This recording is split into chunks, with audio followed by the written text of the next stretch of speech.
And we're on. Clinton Davies, thanks for being on Fitness and Consciousness. No problem. It's a pleasure. I found you on Instagram, and your Instagram name is Blind Grappler. And so I was looking at what you've done, and you've won quite a few um, tournaments and high level events. And so it's like the blind grappler. So you can't. Are you like 100% blind, or can you see a little bit, or what's your? My sight percentage, I can't make out the detail of a hand 1 meter away. I don't know what that is for Americans, maybe just over 3 feet. Yeah. Um, I mean, if I hold my hand like really close like this, I can make out my fingers, but any further than that, I can't really make out any detail or anything. I can see a little bit of color, which is quite good for warm ups and that in our gym, because we have black mats with a red red outside, so I can just follow the red line, which is quite nice. But no, my side, like I read braille, I can't read print. My iPad and iPhone talk to me. That's how I can. I get that question all the time. How are you reading my messages? Well, the answer is I'm lucky and I live in the age of technology, and my iPad and iPhone talk to me, and it reads everything on the screen. So, but yeah, I'm quite blind. Yeah, I used to drive a cab, and I had a lot of regular passengers that were blind, and so I've been able to like see a little bit of um, like what that may be like the apps. Like if you like lose your keys or something, there's like an app where you can use your phone and just kind of like move your phone around your room, and whoever's on the other side of the phone can tell you like where something is. So I would imagine, as difficult as it would be, then that like now it would be a lot easier to get through just the daily life of. Oh yeah, for sure. I tell everybody all the time I'm blessed that I live in the age of technology. I mean, uh, you know, I'm 36 now, so I was born in 1982, and when I started going through school, we weren't, we're just sort of in the switchover of becoming really, I don't know, I guess technologically advanced with computers and stuff like that. So when I was at school, when I started, I was using all Braille, which means I had to use a Braille typewriter to type everything out. And then I'd send my schoolwork away, and it would get transcribed and sent back to the teacher. And there's just so much logistical pain with that. I mean, Braille books, I don't know if you've ever seen Braille, or anybody that's watching's ever seen Braille, but Braille is massively huge. Like a standard math textbook is about 15 volumes of Braille. So it was a logistical nightmare. Like they actually had to give me an area in a room at school just to store my school books and stuff. And now, thanks to e-readers and screen readers and iPads and stuff, I can just download and keep everything on my phone or my iPad just like everybody else does. It's Yeah. fantastic. And also, the GPS function on phones and stuff is awesome, because not only can you use them for driving, but you can use them for walking around. Last year, when I was coming over for the world champs at the beginning of June, I didn't have anybody traveling with me, so I traveled to the US by myself. And I used my phone to be able to get around. Stuff. I don't think I'd go to a non-English speaking country by myself, because that might be a bit scary. Because everybody's like, "You're crazy going to the US by yourself," and I was like, "Man, at the end of the day, it's an English speaking country. If I get lost, I can just ask for help. It's not a huge deal." Yeah, it is pretty amazing. There's a blind school not too far from me, and so sometimes I'll see them. There's a popular part of Indianapolis called Broad Ripple. It's kind of like a cool place to go. There's a bunch of restaurants and bars and stuff. And I don't drink or anything now, but the blind school isn't very far from there. And so sometimes you'll see the teachers with the students teaching them how to cross the street, and they're um, just like thinking about that is pretty wild, because it's a really busy and really busy area, and to see like these people figuring out how to cross the street. Uh, I think that's something. I mean, there's a lot of stuff that we take for granted, but just as dangerous as it is to cross a busy street when you can see perfectly fine, to see Yeah. somebody figuring it out who can't see anything. I imagine it would be. Yeah, well, yeah, it's good. I mean, I went through mobility training as well. And it's about what they teach you is traffic patterns. Like, you guys are completely opposite on the road over there, but like, say you're on the um, right-hand side of the road and there's a car coming from behind you and it's not slowing down, you know that the cars coming across the road that you want to cross can't go through because the car behind you is coming, and they can't go across, and nobody can turn in because the car's going to go across. And they teach you traffic patterns and stuff like that to be able to work out how to cross the road in there. So it's quite it is a bit of a it's a bit of a skill, but I mean, sighted people have to learn the same things, right? They're just using different senses to tell what's going on or whatever.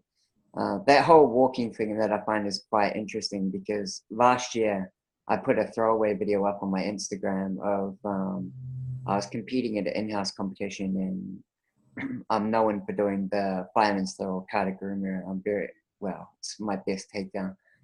And I put it up on Instagram at night because I didn't have anything to post. And my friend was like, "Oh, if you're looking to get more followers, whatever, you pretty much got to post every day." And I was, "Oh, I don't have anything," so I just threw it up.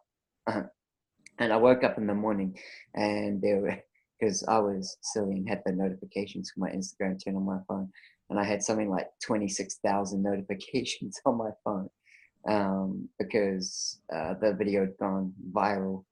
I Love Takedowns had gotten hold of it and put it up on Facebook. It ended up with over 1 million views and 7,000 shares and stuff.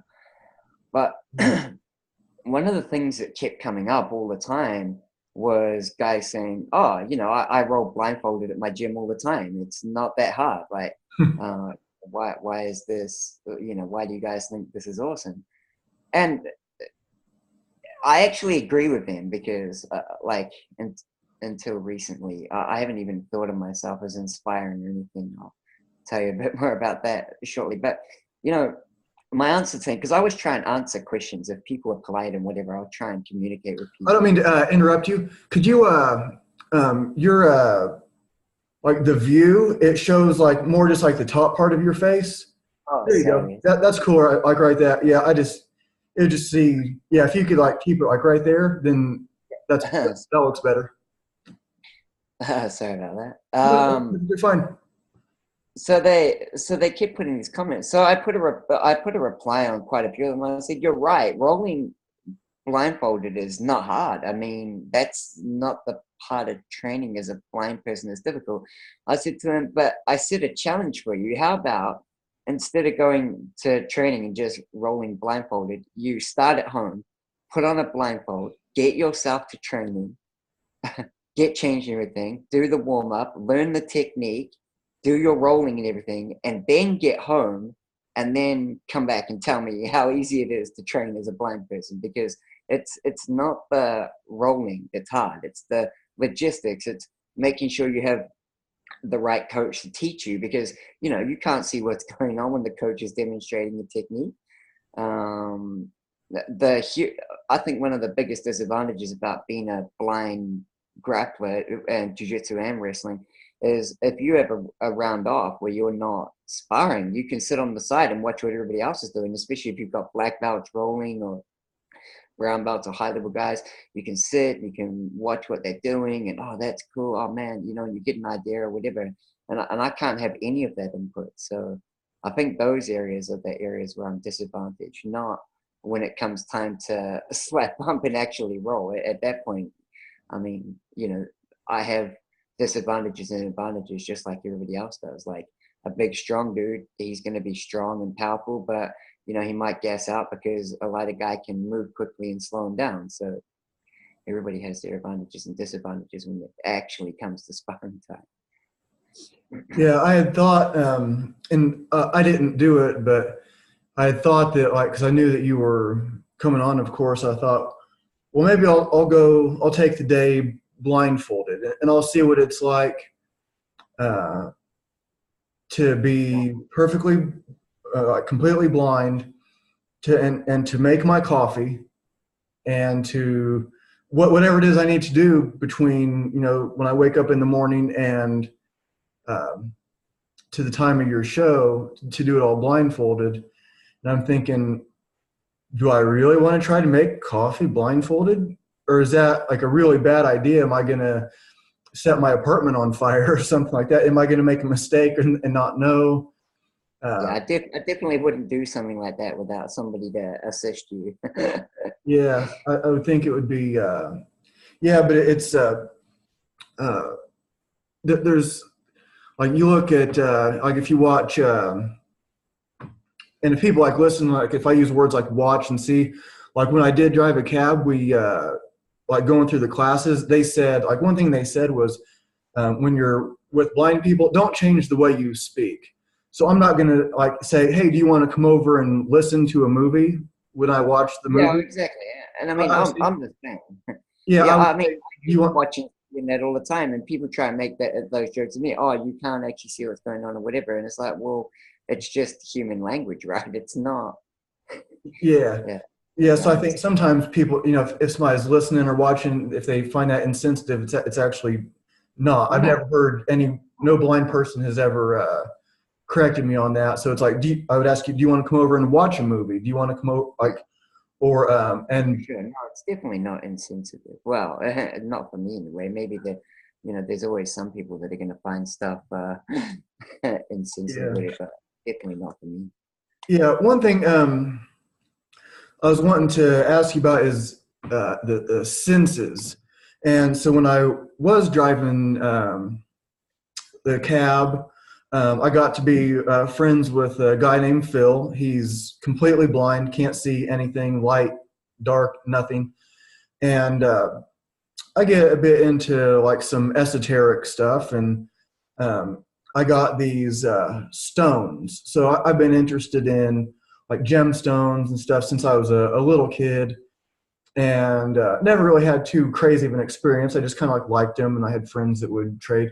But I found these things called Moki shaman stones, and like if you look them up, it says they're good for like healing and connecting with like ancient knowledge, future knowledge. And some people might think, oh, that's ridiculous, it's just rocks. And supposedly like the Navajo shamans from a long time ago would use them, and they're found in like the like sandstone formations. But so I got these stones, and one of my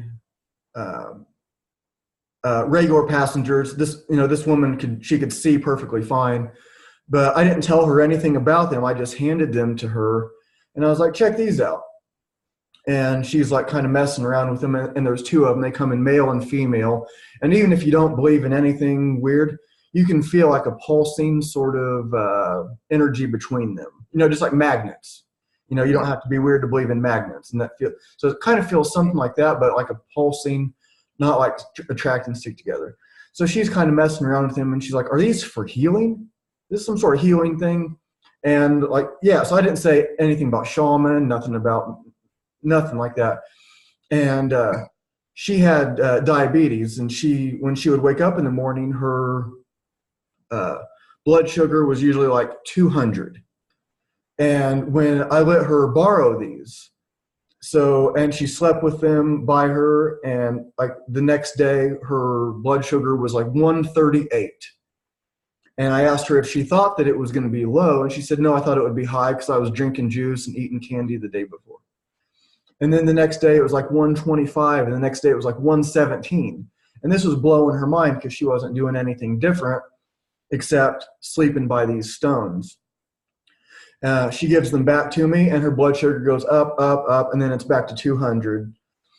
So I had my Phil, the blind friend of mine, same kind of thing. I didn't tell him anything. I didn't even tell him they were stones. I was here, check these out, and he holds his hand out, and he grabs them, and he's just kind of messing with them. And I didn't say anything about them.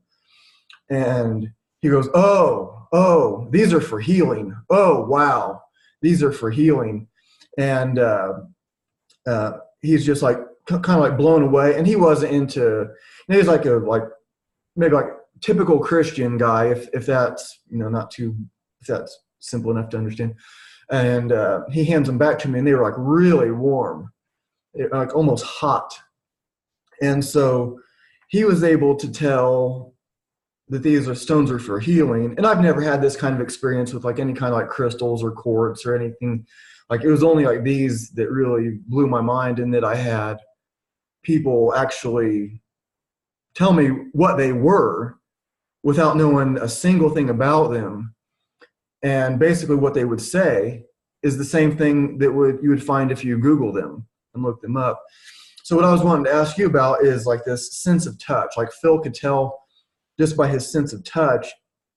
And we hear that like sometimes blind people will, you lose your sight, but maybe you can hear very, very well, or you can pick up on other senses. So have you had that? Do you feel like your sense of touch, like when you're grappling with someone, is going to be better than theirs? Like you seem to understand things in a way that they don't? Or have you had other kinds of like sense things that would seem almost kind of like magical or esoteric or something to someone that can see and doesn't have those experiences?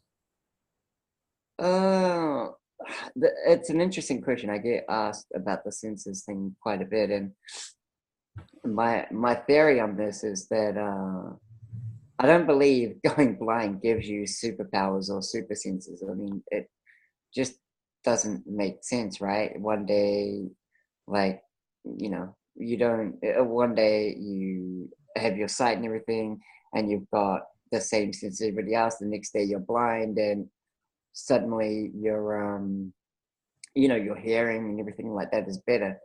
What I think it is that sight is such an overpowering sense that people ignore their other senses, or not ignore, because I mean, obviously you can hear like people talking to you, you can smell stuff, whatever, but you don't pay as much attention to your other senses. And I've told people to try this a few times. I say, go, because when I wrestled, we were in a gym with a sprung wooden floor, right? And people would come up behind me, and I'd be like, "Oh, hey, how you doing?" I wouldn't know who it was, but I'd always know there's someone behind me. And they're like, "Man, that's freaky that you can do that. How do you do that?" I'm like, "You can feel people walking through the floor," and they're like, "What do you mean? No, you can't." Oh, wait, you can. Just sit down beside me, turn around, and don't look, and just feel what happens, and just feel. And then someone else will walk in, and they're like, "Oh, there's someone coming." Yeah, exactly. Because the vibration goes through the floor. But because everybody relies on their sight, they just don't pay attention. I'd say to people, go and sit somewhere quietly, where like a park or even a mall, if you wanted to find a seat, just sit down and close your eyes, and then seriously think about every sense. Like, what can I smell right now? And don't just feel, oh, what can I smell like right now? Oh, coffee. Like actually break it down. Like, I can smell coffee, I can smell perfume, I can smell oh man, you might be able to smell cleaning stuff. Who knows what you're going to be able to smell? But if you break it down and think about it, you're going to smell a lot more than what you think you're going to. What can I hear right now? Well, most people are going to be like, I can hear the major things like talking, or I can hear, like, well, I don't know, there's heaps of examples. But if you sit there and actually break it down, I can hear people, putting cups onto saucers. I can hear people moving things, and you'll find that you can get so much input that way if you just sit and break it down and think about it. Like, what am I actually hearing? Or what am I, when you're rolling, instead of just rolling blindfolded and trying to survive in that, you know, every time they move, what do I know they're doing from movement? Like, you know, or you know, you can get to a point where you can get so sensitive that especially white and some blue belts, they give stuff away by breathing. You know, people that aren't blind talk about this all the time. You know, they're going 100%, they're heavy breathing, and every time they're about to do something, you know, they breathe and then they're going to move. But there's other tells as well, like you know, they'll be moving and suddenly they'll get a lot more tense, and something's coming. Like they're going to move, they're going to explode. Like, so you know, I think if you can close your eyes and actually think about what input you're getting, everybody has the same senses. It's just paying attention. And with the esoteric stuff, it's the same thing. Like if you don't think about it, or if you don't try and feel it or pay attention to it, then especially with sight, I think everything just gets lost in the, especially if you're in a busy area or whatever, there's just so much going on. And I just truly believe that sight's so overpowering that everybody ignores everything else. Well, not ignore, but, you know, they're only using 10% of what they're actually, or they're only processing 10% of what's actually coming in, or maybe 20%. I don't know, because I'm not a doctor, and it's been a long time since I've had my full sight, but that's sort of my theory. And you know, I've had people come back to me and that have tried what I've said to them, and they're like, "Man, it's amazing what you can pick up on." I know, right? Yeah, that does make sense. That we just, you know, what you're paying attention to, what you're giving attention to, and the sight is just like a, you know, like the muscle. Like why weren't you as good at your first day of jiu-jitsu as you were yesterday? So yeah, just you paid attention and you practiced at it, and then you get better. So I guess that makes sense with our hearing and other senses too. That like what we're putting our energy towards, paying attention to, is can certainly improve. So you said that you used to have full sight. So I went blind when I was just about 2.5. I had an allergic reaction to penicillin, which caused me to develop something called Stevens-Johnson syndrome, which is basically a blistering of the entire body that especially attacks mucous membrane areas. So the eyes, nose, mouth. I've got big scars on my lungs from where I had blisters on my lungs, and they, you know, burst and whatever. I always think it's funny when people, oh man, it's so amazing that you can do what you do when you're blind. And in the back of my mind, I'm usually thinking, no, it's amazing that I can do what I can do when my lungs are half destroyed. And usually, you know, I'm one of the fittest guys in the room. At the beginning of summer and the beginning of winter, everybody at my club thinks I'm dying because all the scars fill up with like a fluid, and I'm coughing and choking and stuff. Wow. And I've got to wait, because what happens is it's like chewing gum, and the scars contract and get really tight, and then they fill up with like a fluid, and then they've sort of got to open up, and it's quite a painful process. I'm not sure why with the weather change it makes it worse, but it does. So, but so you get like winter. Sorry. So you get like how much does your weather change there? Because you're in New Zealand. I thought it was like pretty hot all the time. No. So I'm not sure what it would be in Fahrenheit, but in the summer where I live, it goes between sort of, I don't know, 28 and 32 degrees. And in the winter, it goes down to, you know, between 0 and 5 degrees in the morning. So quite a, I think 0 in Fahrenheit's about 30.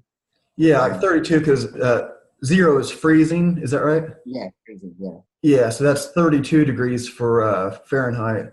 Okay, yeah, I didn't realize that. It doesn't snow where I am in Auckland, but it snows not that far from where we are. But definitely in the morning, you can get up and there's quite a thick frost on the car windows and stuff like that in the winter. And then in summer, it's quite hot and humid because there's ocean I'm pretty sure in New Zealand, nobody's more than 1 hour from the beach. Yeah. I was really shocked the first time I came to America and I met somebody. I was in California and she was going on a cruise and she's like, oh, I'm so excited. I'm going to get to see the ocean for the first time. And I was like, what? Wow. Are you joking? And she was like, no. I live in the middle of the US. I haven't been to the ocean. I think she was about 18 or something. And I was like, oh, wow, that's kind of sad. Yeah, I've only been to the ocean a couple times. I live in Indiana, which is kind of like the middle of the country, and I've been to the ocean a couple times in Naples, Florida. But so, how did you get started with grappling? So I got started grappling because I lived in a very small town. Its name's Featherston. It's down by the capital of our country.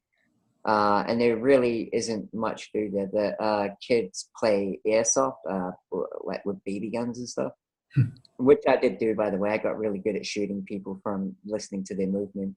Wow. And one night I had a caravan at the time. I was out reading a book, and my little brother, he was 10 at the time, came and he knocked on the door and he was like, Clinton, I found a wrestling club. You should come down and have a look. And I was like, I was 17 at the time. And I was like, no, go away, as you do with your 10-year-old brother. He was like, no, it's really cool. And because I thought he was talking like WWE wrestling. And he kept harassing me. And I was just like, no, go away, go away. And eventually my mom came out and said, come on, Clinton, bloody go with him to, just humor him. So I went down and I went in and I was like, going on? It doesn't look like WWE wrestling. And I know I jumped in, I tried a training and I loved it because I've always tried sports. Like I've given almost everything a go. Well, a lot of things, I tried soccer, rugby, cricket, and all of these things are not really conducive to blind people. Yeah. When I played soccer, they'd kick the ball one way and I'd run the other way. But so I did the first wrestling class and I was like, man, here is something that I think I can do. And I've always been interested in martial arts and stuff, as most boys are. And so I did a couple of classes and I'm like, sweet. So I signed up and I was training and I thought I was pretty good. And about 6 or 8 weeks, they were going to a competition. I said, oh, am I allowed to go? And they were like, yeah, for sure. And so I went, I signed up, and I'm like, man, this is going to be so much fun. I'm going to do real good. I stepped on the mat, forgot everything, and I just froze up, and I got pinned in 30 seconds. So I went back, and I was like, man, I love this. It's going to be awesome. And they sort of talked to me. I heard them talking and that, and I knew there was a national championships and stuff. So I kind of started telling people I was going to be a wrestling national champ, and people would laugh at me because I got pinned in 30 seconds, and I wasn't as good as what I thought I was. So I went to a few more competitions and got the shit kicked out of me basically. And I was still telling people I wanted to be a national champ, and I went 40. Well, so I went 0-40 without scoring a point. I lost 40 fights without scoring a point, and the whole time I kept telling people I was going to be a national champ, whatever. And so a couple of years go by, and I moved from the small town up to Auckland, and I was training at a gym up here, and a Japanese coach came and started training with us. His name is Koji Hirabashi. And the first day he trained, he was taking a seminar, and at the end of it, he was like, he had really bad English, but he was like, I've never seen a blind person do wrestling before. What are your goals in wrestling? And I told him that I was going to be a national champ. And he was like, well, you've got a lot of work to do. Would you be keen on me helping you? And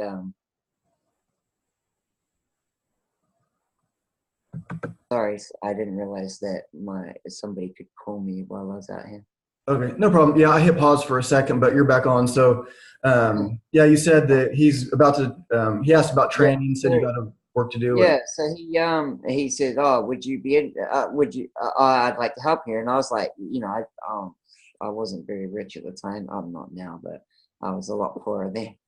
And he said to me, "Oh, I'll trade you extra help if you'll help me with my English." So after training, we'd stay for an extra 45 minutes, an hour, train, and then he'd give me a ride to the train station, which was about 25 minutes away.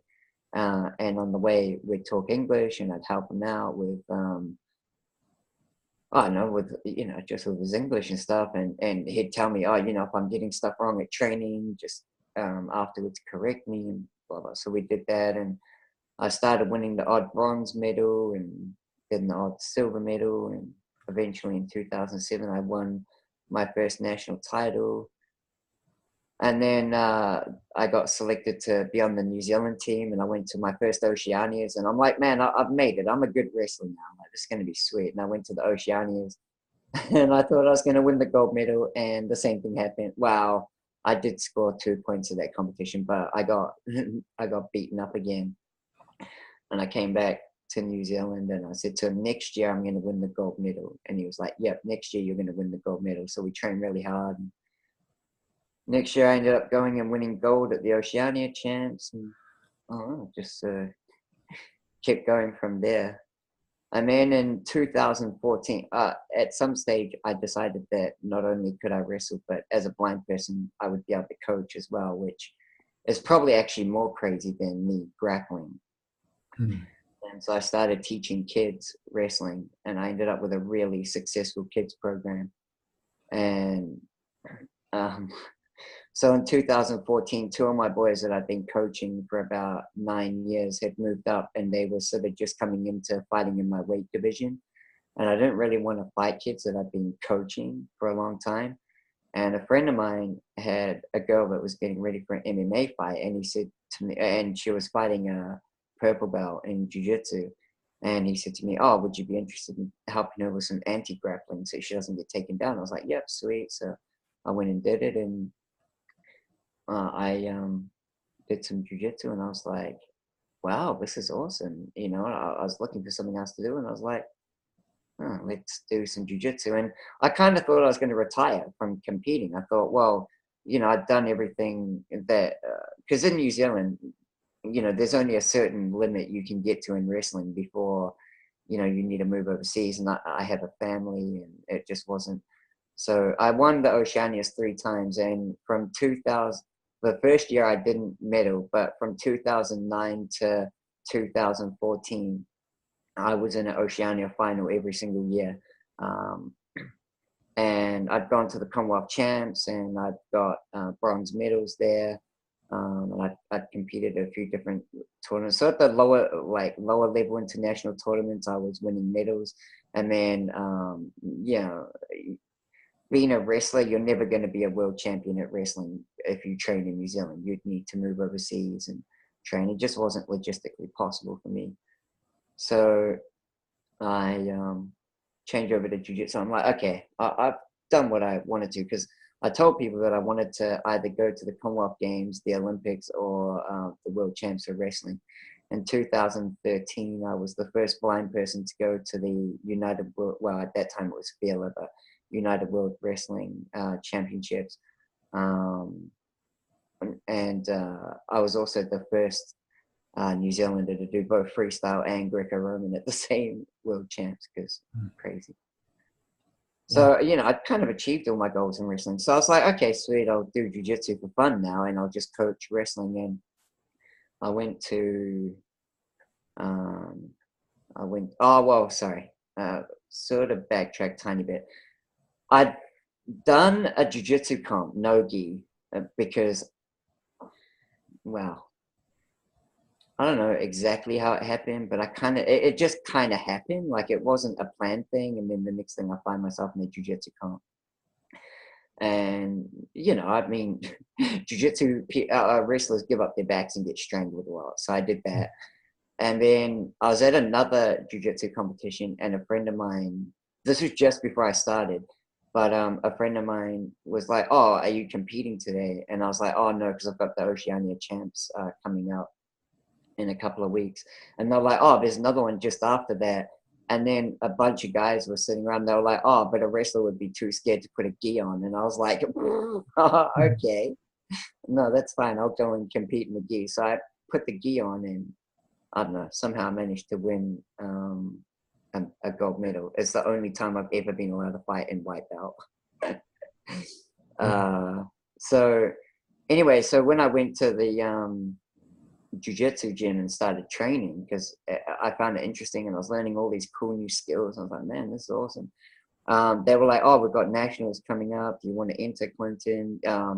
Under the rules, because I didn't realize the first time that I wasn't actually meant to fight in white belt. I was meant to compete in blue belt, but they were like, "Well, you're not allowed to fight in white belt because you've had international wrestling experience, but you know, you want to do it." And I was like, "Yep, sweet." So I went along and I did all right in blue belt. Won my first fight and lost my second fight, and I was kind of like, you know, it'd be crazy if I could become a national champ in another sport. Because, you know, when I started wrestling, so many people told me I could not do it. Like, you tell, I want to be a national champ, I want to represent New Zealand. And people would literally laugh at me and be like, man, you should just find something else to do. Like, why are you doing this? And I thought, well, hey, you know what? Hey, let's become a national champion in another sport. So I trained hard and won blue belt. It's interesting, actually. I won a gi title before I won a no gi title, but in that year I won gi and no gi. And then the next year I backed up my titles. I won gi and no gi again. Went to the Pan Pacific Championships and won gi there, and I won the open weight. I ripped my intercostal muscle in half, so now my wife banned me from fighting in open weight. But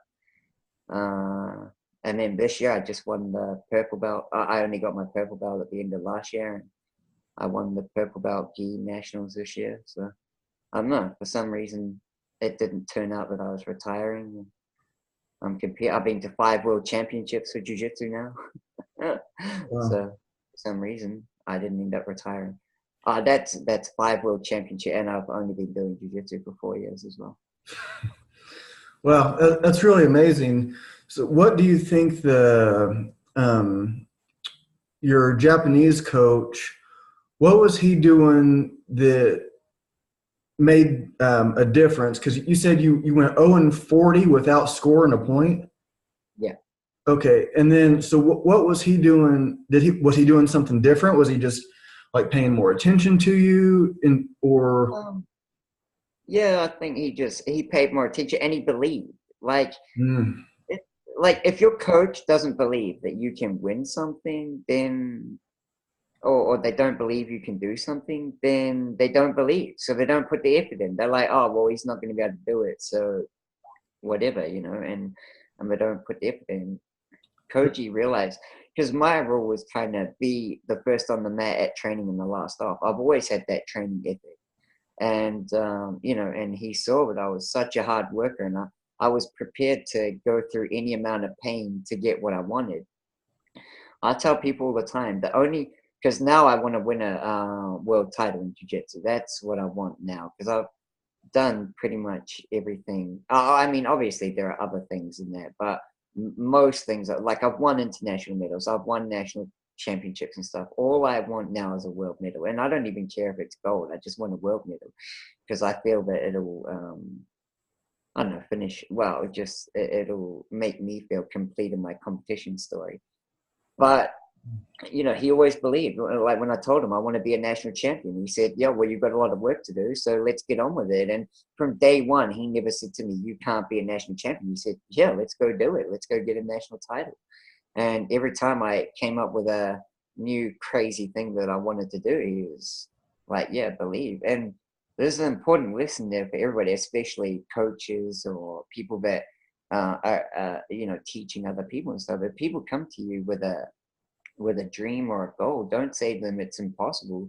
You know, try and give them uh, the tools to achieve. Like with me as a coach, I believe my job is, I'm a facilitator. Like, if you come into me and you say, Clinton, I want to do grappling because I want to get fitter, I'm going to help you get fitter. If you come in and say to me, I want to be a national champ, I'm going to help you become a national champ. Like, uh, don't, I don't think it's our job as coaches to just decide what other people's limits are. They've got to, well, imagine if, I went 0-40 and everybody was like, you can't do it, you can't do it, you can't do it. And I was like, I can't do it. And I stopped. Man, not only I would have a completely different life from them because, I've had so many amazing experiences through grappling and that, but other people's lives would be different. And because I've coached so many kids to national titles. Because of me, so many kids have gone and represented New Zealand. Because of me, a friend of mine, New Zealand didn't have anyone. The last time New Zealand had someone in the Olympics was 2000, and because of me, a friend of mine qualified for the Rio Olympics in 2016 for Greco-Roman. When everybody told him that he wouldn't be able to do it, and I said to him, man, don't listen to that. Let's just get you there. And like, because I've always enjoyed Greco better than freestyle because it's much more contact. And so, I trained him and helped him out with that and worked it. And, he made the Olympics. Kids wouldn't have made youth Olympics. And all because I didn't listen to what people said. Like, if I'd listened, a lot of those people, I mean, some of them might have made it and might have achieved, but a lot of them wouldn't have because they wouldn't have had me believing. Because, if someone comes to me and says, I want to do something, I'm the same. I'm like, sweet, let's go do it. And because I'm not gonna, but because I didn't want people to tell me that I couldn't do it, so I'm not gonna tell other people they can't do it. I'm gonna support people's dreams and and help them and encourage them.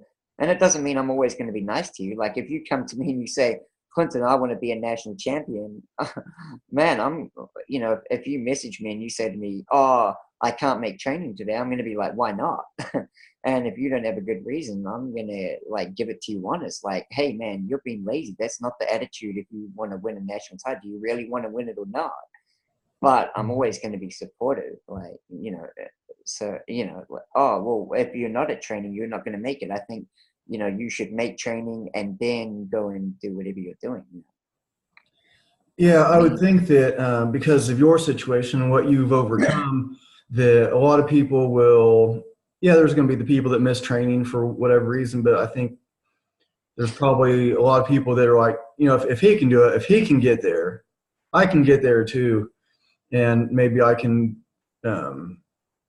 they feel like they need a break, and they're like, well, I'll take a break after practice. I'll get there anyway. If Coach Davies can get there, then I can be there too. And if he made his way, and if he was 0-40 without scoring a point, and he was still saying that he was going to be the world champion, then I can. Then why can't I? Because I have these advantages that that you didn't, and I'd imagine that it's really inspiring for people that are around you all the time, and like humbling, and takes their excuses away maybe before they can even make them. Yeah, well, I don't know. I never saw myself as inspiring. Like, people be like, man, what you've done is amazing. And that was sort of at the end of wrestling. Like, I'd been a 10-time national champion in wrestling, and I mean, that wasn't 10 times. See, in New Zealand, wrestling is relatively small. So people be like, oh, but it's New Zealand national, whatever. It's not the same. And you're right. It's not the same as, say, the American nationals, but the weight division I was winning in was 74 kilo, or what's that? It's about 164 pounds or whatever. No matter which country you're in, that or 86 was always the toughest weight division. And, I never had it easy. Like, I always had international level guys that were achieving internationally in my division. Like it was like people, it wasn't like every time I went there, I was fighting guys that like trained wrestling just a little bit, and you know, it was always tough. And then, you know, then if people did think that, then not only did I do that, but remember, I was the Oceania champ 3 times. Like, you know, I was competing regularly against guys that were like, because, you know, we compete against guys from Guam, American Samoa and stuff, because they're all a part of Oceania. And they don't train there, they train in the US, you know, like, so I was training against legitimately good guys. You know, and when I went to the Commonwealth champs, you know, Canada, India, South Africa, they got some good wrestlers there. So it wasn't like I was just wrestling nobodies. And then when I went to Jiu-Jitsu, definitely not like that, right? Because even in New Zealand, Jiu-Jitsu's pretty big. Like at our nationals this year, I think there were 750 people at the nationals. Wow. So it's not, yeah, okay, we're a small country, but Jiu-Jitsu is not small. And as I said, like, I've won Pan Pacific titles and stuff. Last year, I got top 16 in the World Masters. There were 55 guys in my division. That was at blue belt. This year, I went to the World Masters, and I lost my first fight 2-2, 1 advantage to 3 advantages. And unfortunately, I didn't know that an IBJJF rule had changed not long before I competed, that if you're in a scramble and it went from the ground to standing, that you have to be standing for 3 seconds for it to be counted as standing combat again. Because I was on top of the guy trying to pass his guard. He scrambled, he stood up. I got in on a deep double leg and did a really powerful trip. There's actually a clip of it on Instagram where I said, I can't believe this is not scored as a takedown. So if anybody wants to see it, they can actually go up and have a look at what I'm talking about. And, you know, and I didn't get the 2 points. And if I, you know, I never complain if I lose, because the way I see it, if I can't finish them, I don't have the right to complain. But, you know, it's a really competitive fight. Like I was seeing even black belts losing, like, you know, 10-0, 15-0. And I'm competing and I'm competitive. So it's not like when I've been fighting easy people, and I've never competed against another blind person. I've always competed against able-bodied people and stuff. So, yeah. One thing I was wondering about, because at the blind school that I was mentioning, I've always heard they had a really good wrestling team, and a buddy of mine that I used to train with, he could see. But they had like the blind school invitational or something like that. And so they would invite sighted schools to come, and he's like, yeah, they were awesome, but they start different. They start touching. I don't remember exactly how. I don't know if it's tied up somehow or I can. So, okay, they start palm to palm. They start one up and one down, touching palm to palm, and then you're not allowed to break contact. That's interesting, because when I started wrestling in New Zealand, someone had obviously trained in the US and knew that rule in the US. And so that's how they got me to start wrestling when I started. And then in 2008, when I went to my first Oceania champs, about 20 minutes before my first fight, it wasn't very long, you know, that they'd talked to the referees and told them I was there, and they were like, he gets to start in contact, right? And the refs were like, no. Because in Fela, or now United World Wrestling, but it was Fela then, that's actually not in the rule book. There is actually no rules to change anything for blind athletes competing in, you know, against able-bodied athletes. And with the one up, one down thing, I didn't mind that too much, because like you didn't have grips or whatever. But like then they, you know, because I had strategies to deal with that, and then suddenly I'm like, I can't start touching people, and I'm like, oh wow, that threw me off quite a bit. So when I came back to New Zealand, I was like, right, I want to compete internationally, so I'm never starting in contact ever again. So the first time I went, so in New Zealand in Jiu-Jitsu, they never made me that offer to start with grips. because that's how they do it in Paralympic judo as well. Right? They start gripped up already and ready to go. So when I went over to the world champs, I was really surprised when the referee was like, "Okay, get your grips," and I was like, "What do you mean get my grip?" And he said, "You get to start with grips," and I said to him, "No." And the ref was like, "What do you mean no?" And I said, "No, I don't want to start with grips."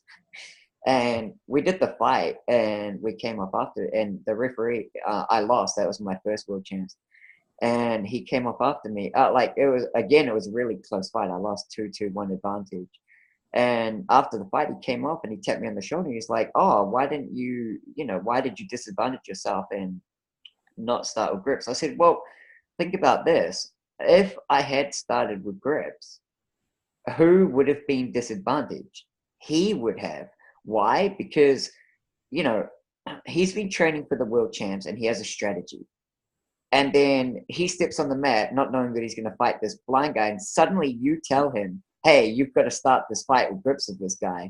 And he's like, whoa, what? And it throws his strategy off. So I wouldn't want to win a world championship fight or even a world medal and have a guy say afterwards, "Oh, well, I lost because I didn't expect that I was going to have to start with grips." I'd rather just not start with grips and learn how to deal with that and have my own strategies of dealing with that and train how to deal with that in the gym so that, so when I go, and it was the same at World Masters. Yeah, the guy said, do you want to start with grips? And I said, no, don't worry about it. I don't want to. And everybody's really surprised when I do that. But, the way I see it, I'm fighting in a sided sport. Like, I want to go, like I've been asked to do Paralympic judo.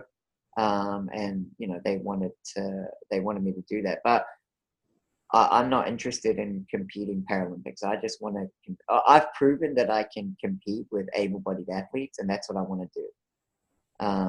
And so I feel that if I go to an able-bodied competition, I should have to fight under the rules. They shouldn't suddenly have, like, whoever I'm fighting shouldn't suddenly have a change and have a shock like, oh crap, now I've got to start with grips on this guy. Because, that might not be a part of his strategy. He might have a strategy that doesn't rely on that straight away. So, yeah.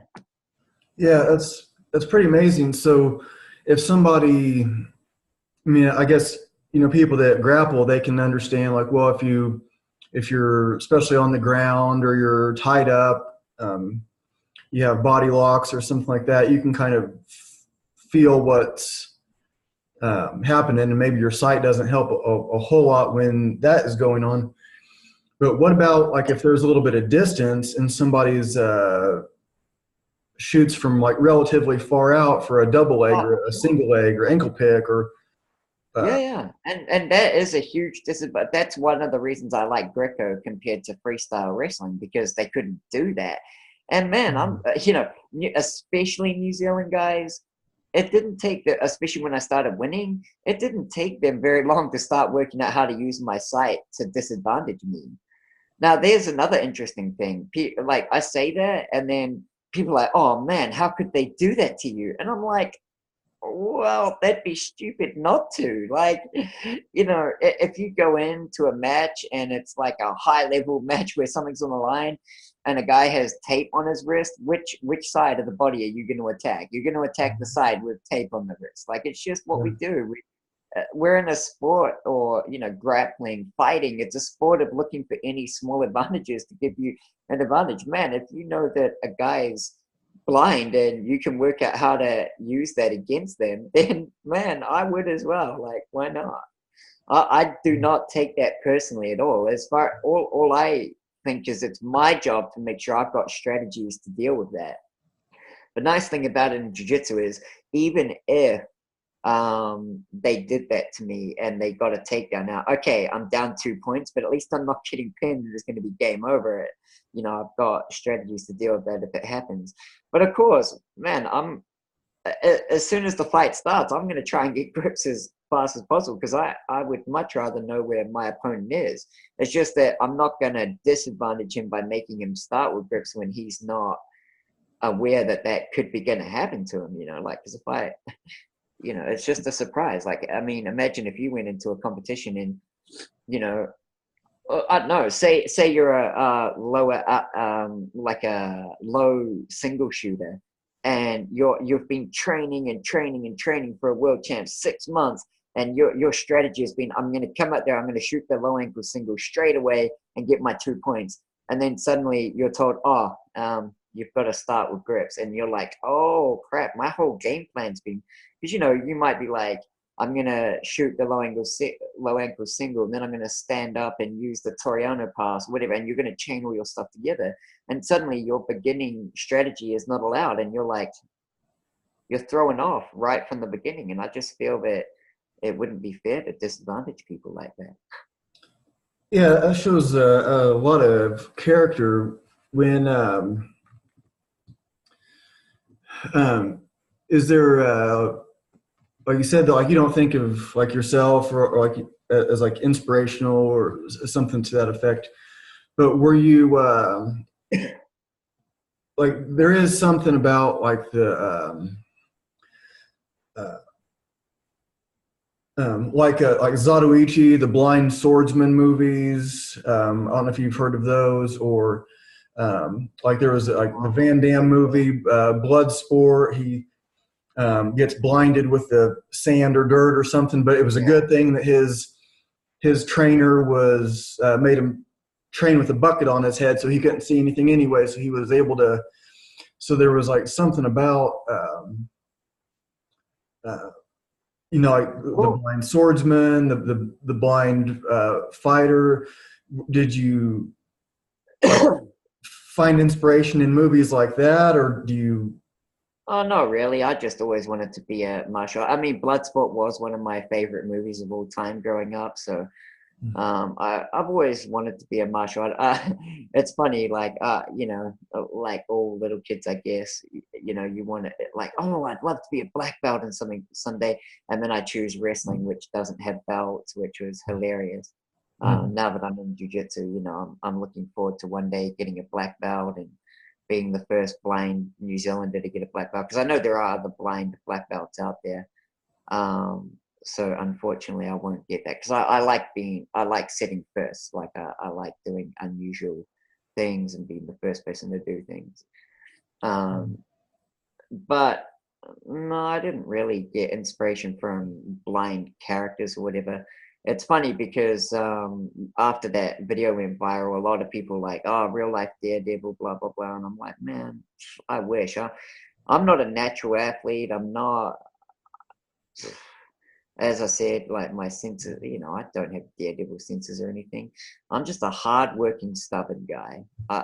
I'm stubborn. Like most people, if they went 0-40, not scoring a point, everybody was telling them that they wouldn't be able to get anywhere. They would have just gone, oh, okay, I'm not going to get anywhere. They would have quit. I'm just like, just watch me. The more that they told me I wouldn't make it, the more I wanted to make it. So. And when I started wrestling, I was about 135 pounds, and I couldn't even lift an Olympic. Like I couldn't even bench press a 44-pound Olympic bar. I've had to. People in jiu-jitsu now, they think I pick stuff up really quickly, and they think I'm a real natural gifted athlete, whatever.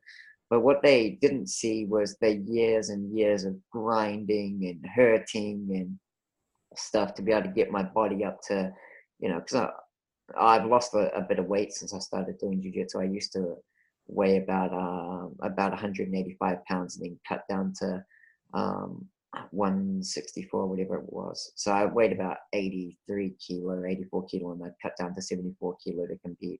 Now that I'm in jiu-jitsu, I don't cut because, you get weighed, you go to the mat and fight. So I think cutting weight in jiu-jitsu is detrimental, so I just don't do it. I'd rather just, to be honest, I usually sit about 2 pounds under the weight limit so that I can have something to eat in the morning. But it wasn't natural. Like I was just a skinny blind guy who had to just work so hard for everything that I got, and I truly believe that almost anything is possible. I mean, I say almost anything because I can't drive a car on the road. I have driven a car, but just not on the road. And where I did do it was very empty and safe. The only people that were going to get hurt was me and my brother. I told you I like doing crazy things. I've ridden a motorbike by myself. Yes, yeah, I'm crazy. I like doing. I've settled down a lot more now. I have 2 kids. My daughter's 11. She does jiu-jitsu with me. She's been doing it about 3.5 years now. We're actually about to go in our first international competition together. I'm really excited for that. We're going to the Pan Pacific Championships in the end of October, and we're both going to get to compete together. We've both won national titles together in August, which was really special for me.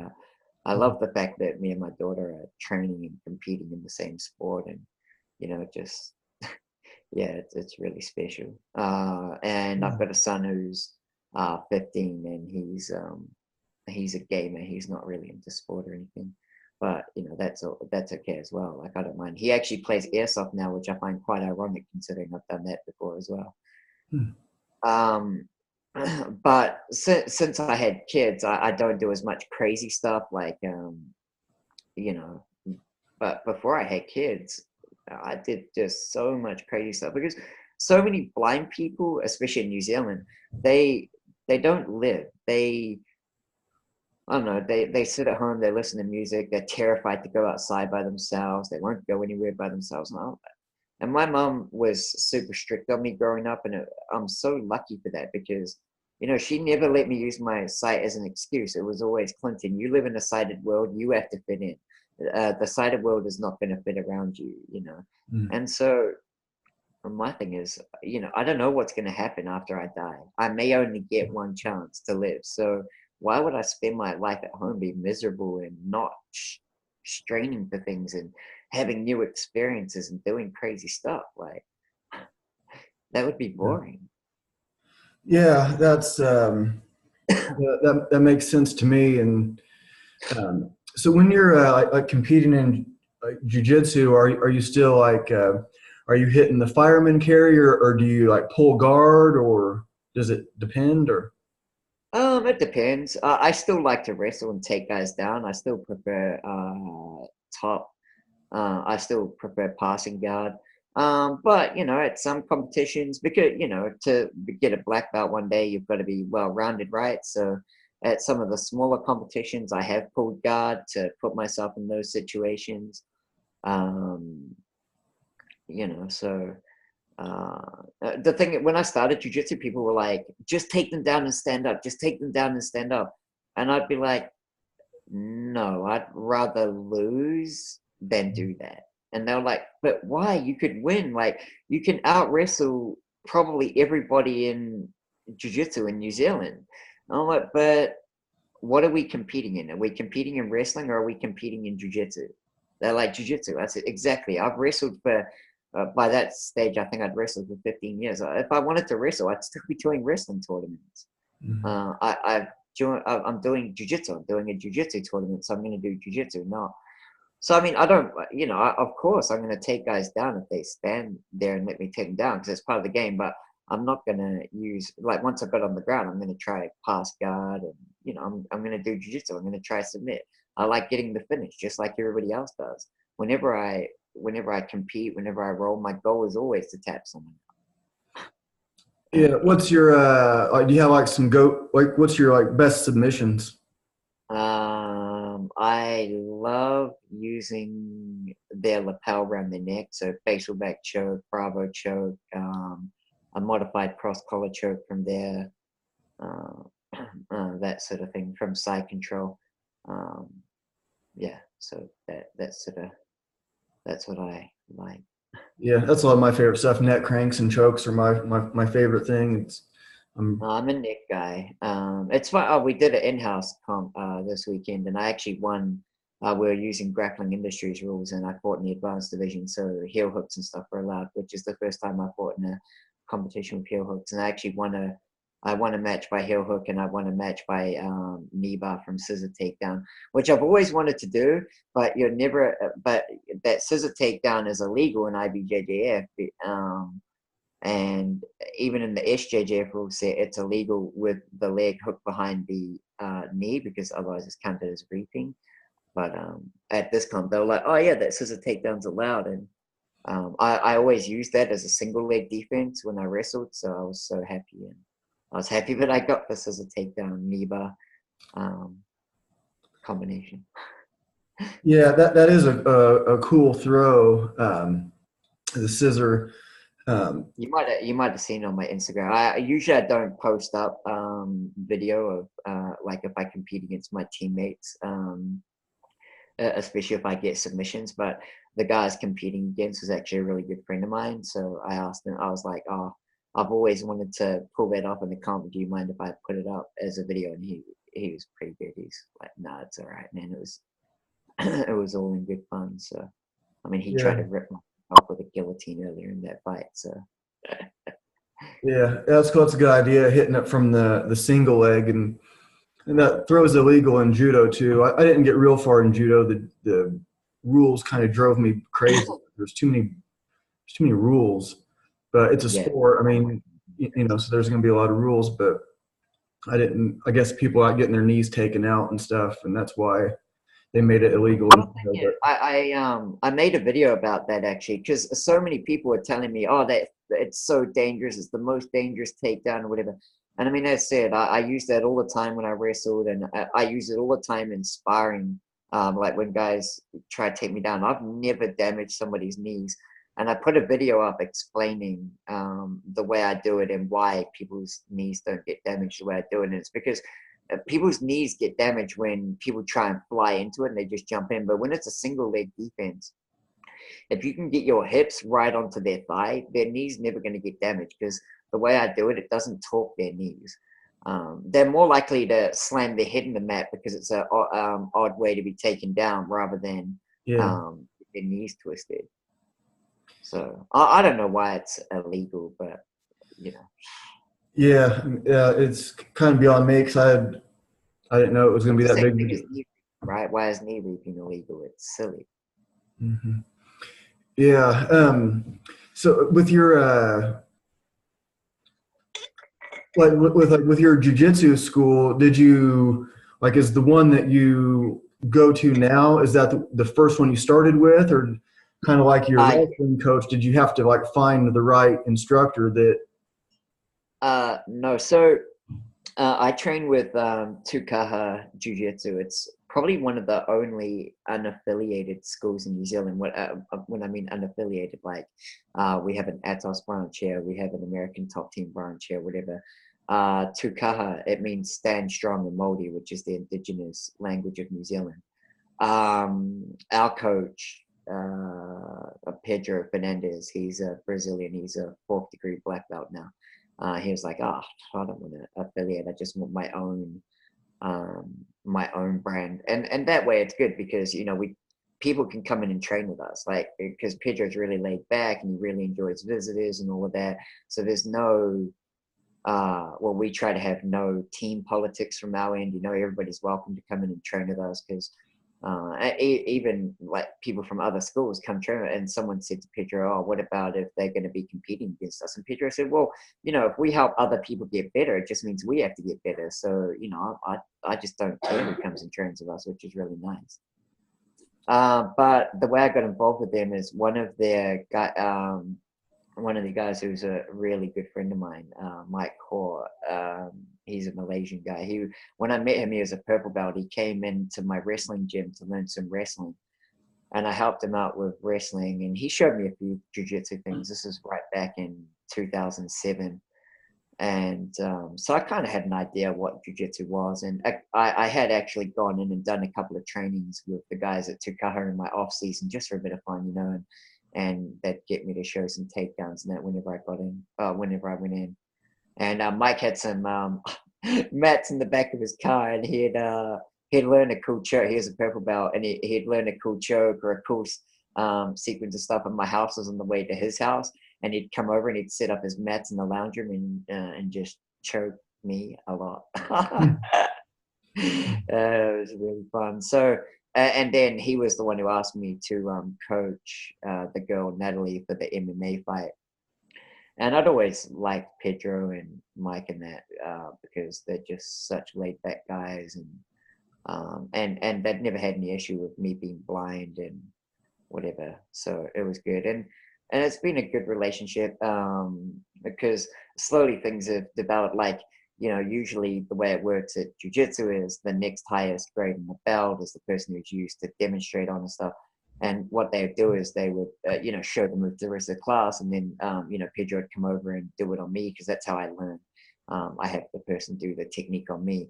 But eventually all the coaches have learned. So now, whenever I'm at training, once I got my blue belt especially, and I knew a bit more about what they wanted me to do, now instead of, using the next highest grade in the belt, they always just demonstrate on me.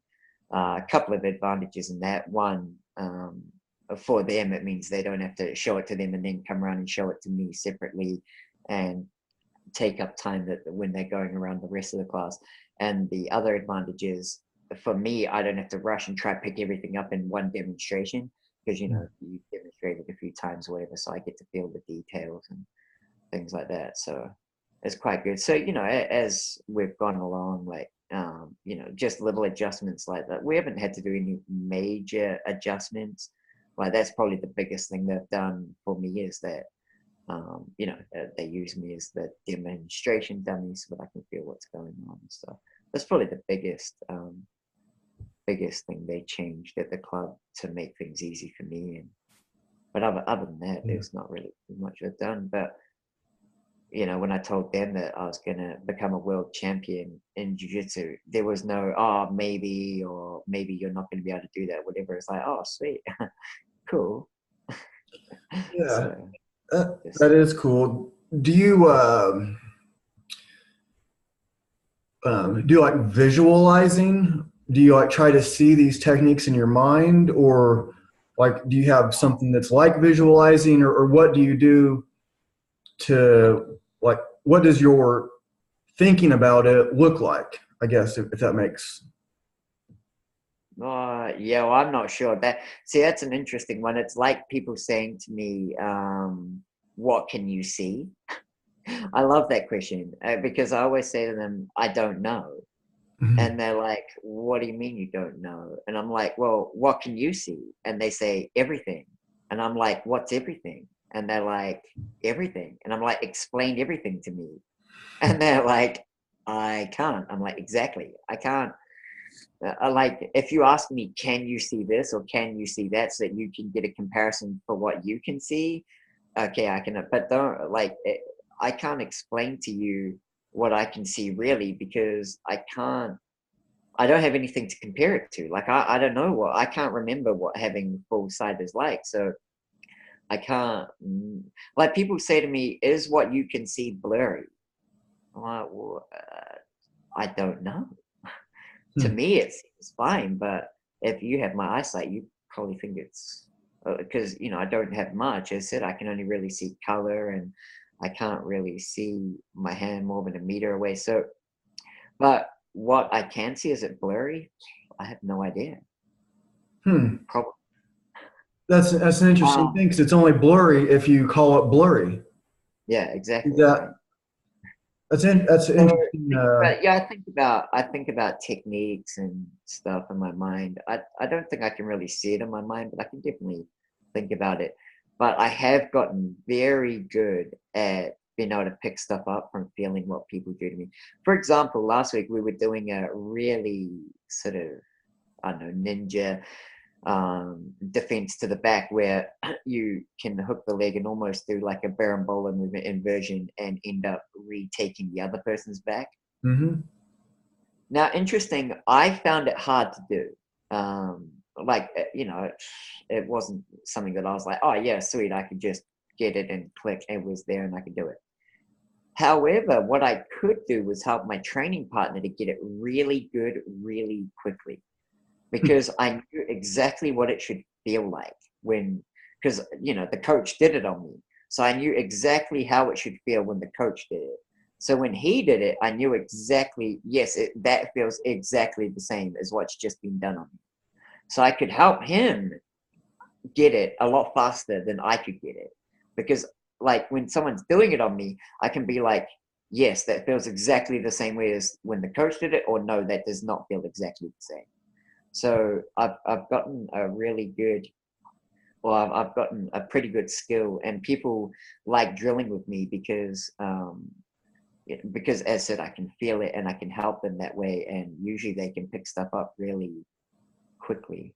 And I notice small details, like I don't know, I see because they're doing it on me, I can pick up the small details, and but I'm not sure whether that's just because I've spent years having to learn that way or whatever. But it's just a, I don't know, skill that I've picked up, and so I can help other people in that. So it's kind of interesting. Yeah, yeah, I was kind of like thinking about like like how would you do like what we would call like visualize, and would it be like sensing? So like when you're maybe like preparing, like when you're not on a mat or not actually with someone, like, okay, if I feel him press my knee this direction, that probably means he's going for this. You know, if he's inside. Well, which and so I probably visualize exactly the way you were talking right now, right? So I think it out in my head. So you know, um, yeah. So I just think it out like that rather than seeing anything in my mind.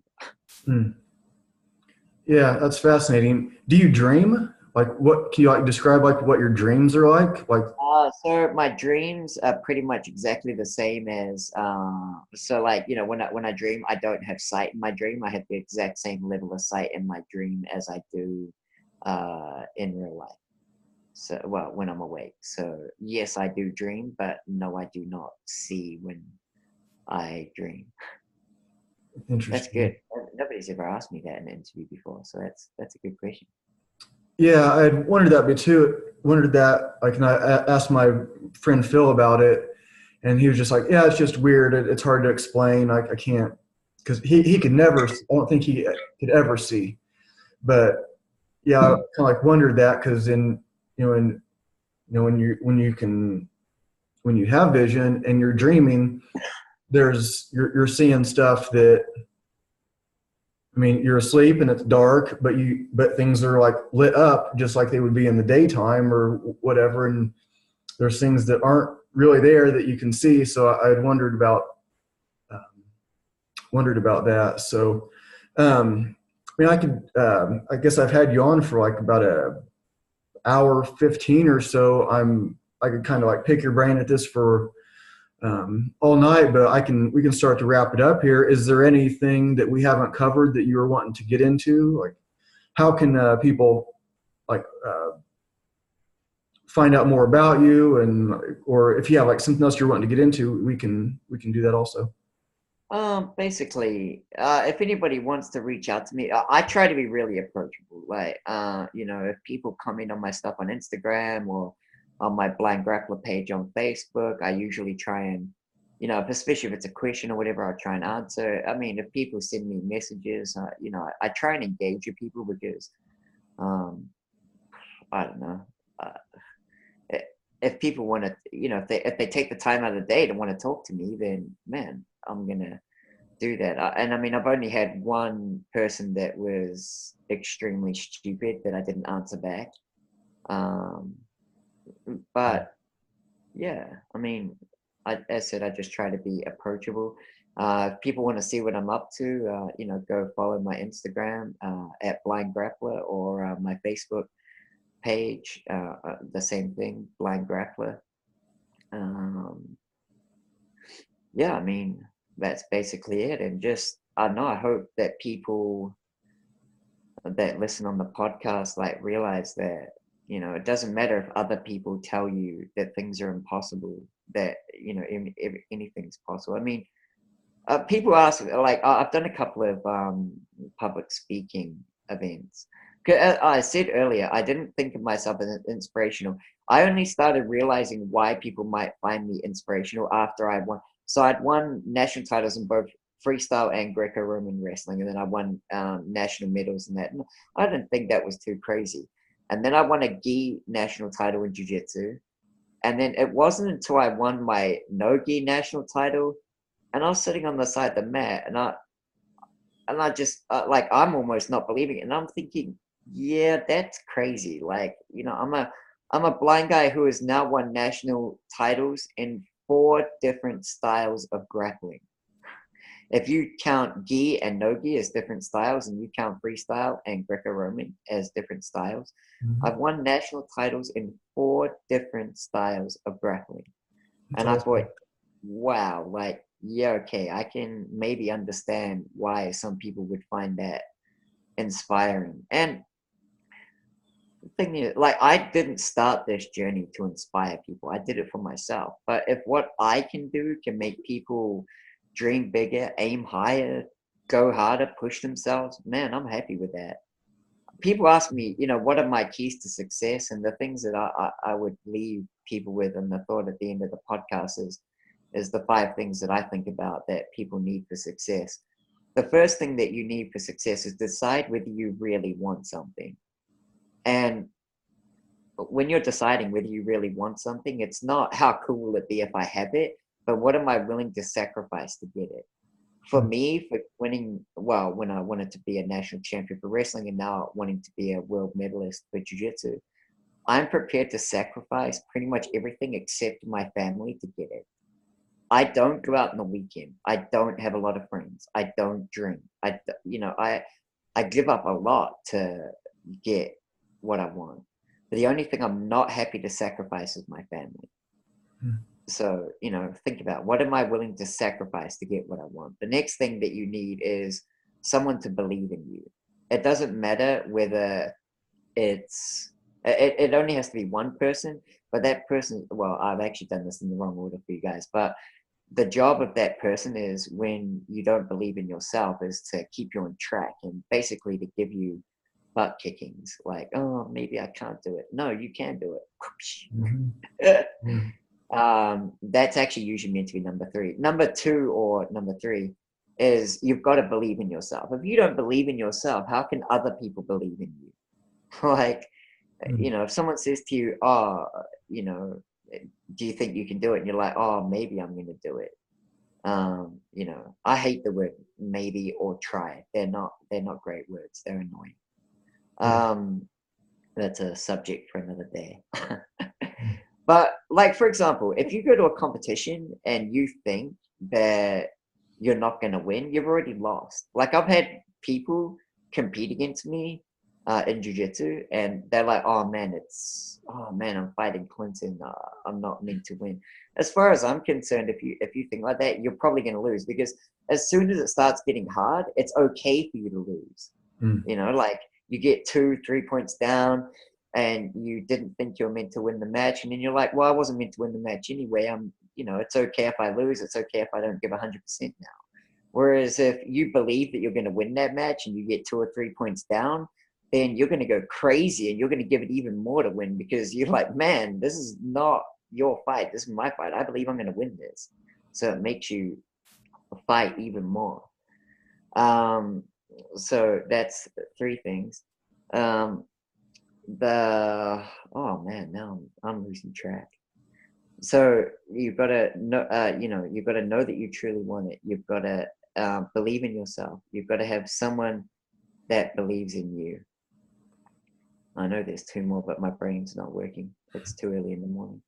But the other main thing is hard work. Like, you can't get anything without hard work. And you've got to be willing to work harder than everybody else.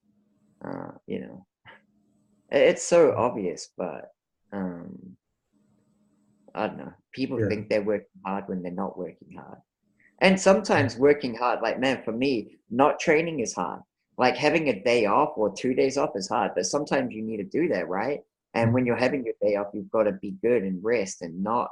So working hard can sometimes be doing the hard things like that, or sometimes I don't feel like eating at the right time, and you have to force yourself to eat. There's different things of working hard. It's not just go and kill yourself on the mat every day, but work hard at everything to make yourself better at what you want to achieve.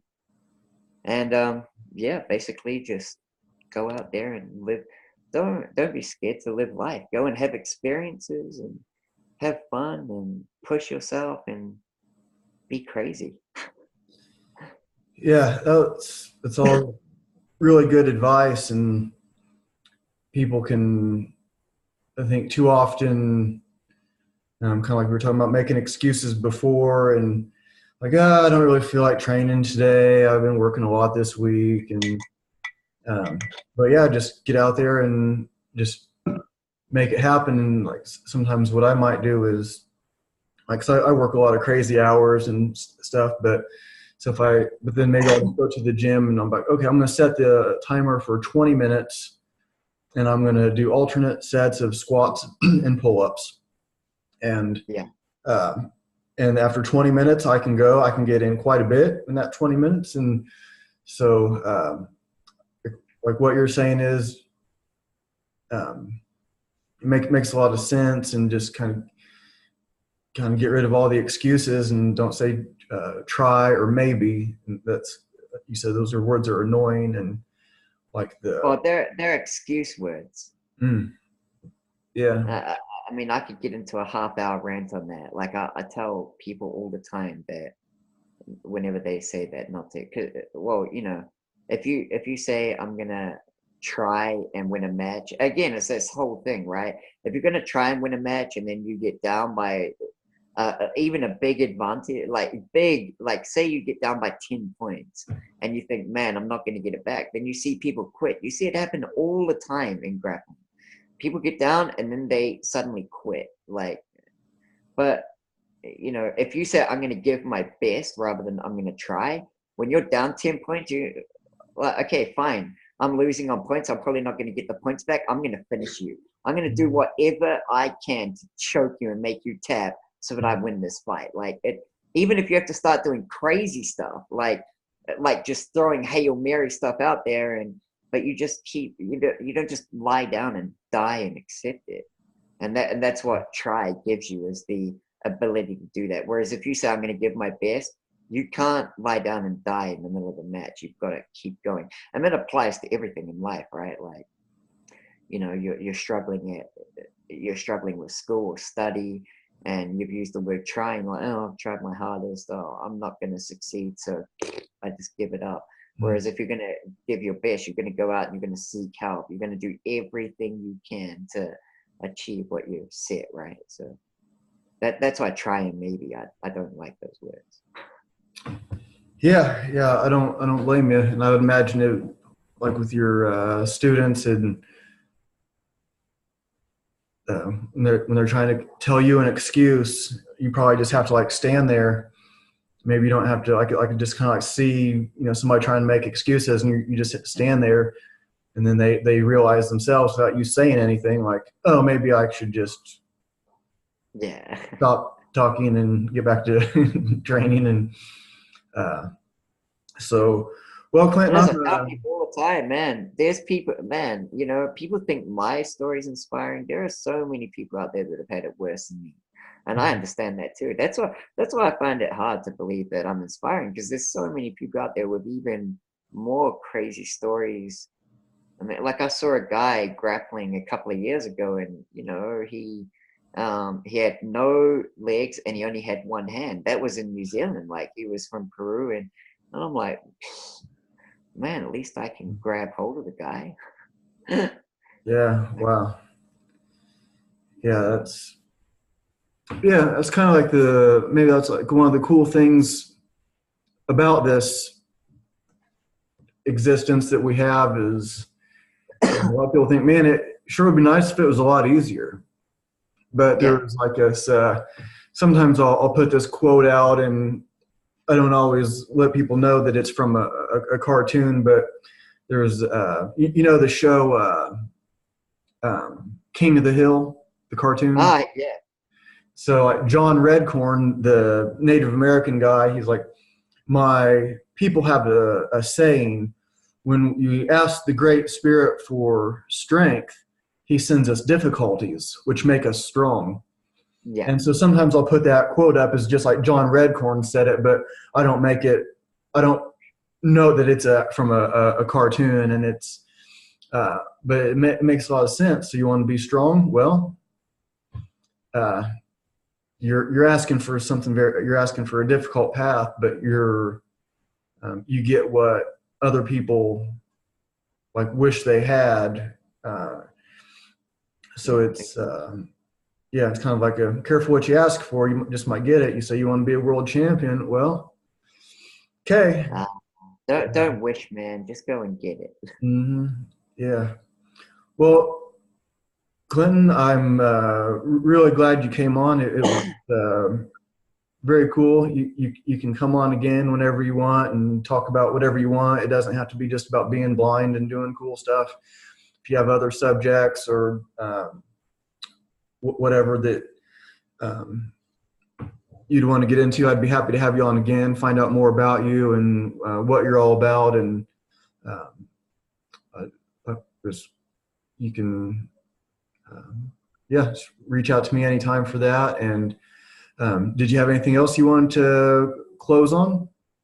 Not really. Just yeah, it's been awesome talking to you, and thanks for having me on. And it's a good way to start my day. I've got to go and do 3 trainings and take a PT session, so it's going to be a fun day.